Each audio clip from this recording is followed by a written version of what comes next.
So in terms of the people that I've worked with in my coaching, the things that make people stand out successful, or even moderately successful, are the same things. They're being confident, and confidence means being self-aware, knowing who you are, knowing how you show up, knowing what's important to you in terms of your work values and how you want to live your life and how you want to run your career.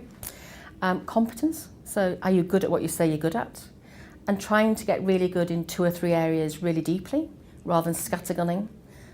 So being competent so that people know what you're competent in, and they attach that to you. And focus, so having a focus of attention on career and personal development, and being someone who succeeds by really thinking about what do I want and how do I make my career a successful career. So those 3 things really: confidence, competence and focus.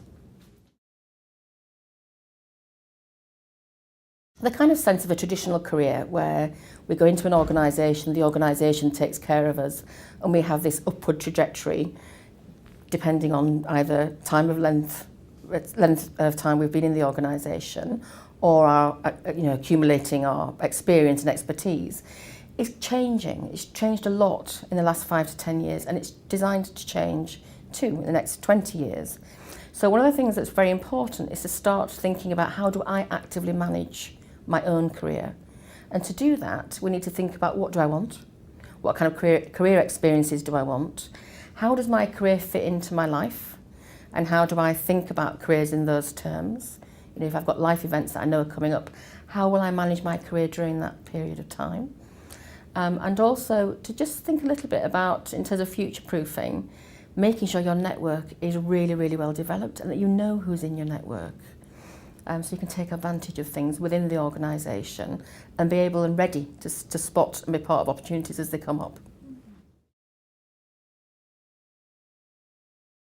Our networks are so important in terms of being a targeted group of people who can really help us with our career. So getting to know your network, not just your first contacts around your network, but those second and tertiary contacts can be really valuable.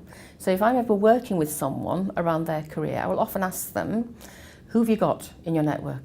Not just the people that you can pick up the phone to and speak to, but who do they know that might be of benefit to you? And that's important for people, not people who are just looking outside the organisation, but internally. Internally it's helpful to think about who's in my network, who do I know in my network, who might be able to help me in my network to get what I want, who might be able to help me with my next career experience, my next project, or my next discrete experience. So a discrete experience, quite simply, means something with a beginning, a middle and an end. Something that actually we can talk about as a project, a piece of work, as something that I was part of, that I delivered, that where I worked with a group of people or on my own. Something that we can actually tell a story about, that has some mileage and some currency, if you like, in terms of being able to describe, this is what I'm competent at. Let me give you an example to demonstrate that.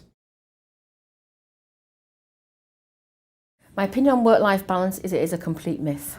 So we talk about it as though there's something we can do. We take something out of here and we put it over here. And in truth, for most people in professional careers, there isn't a balance. Work is part of our life. Work is a big part of our lives.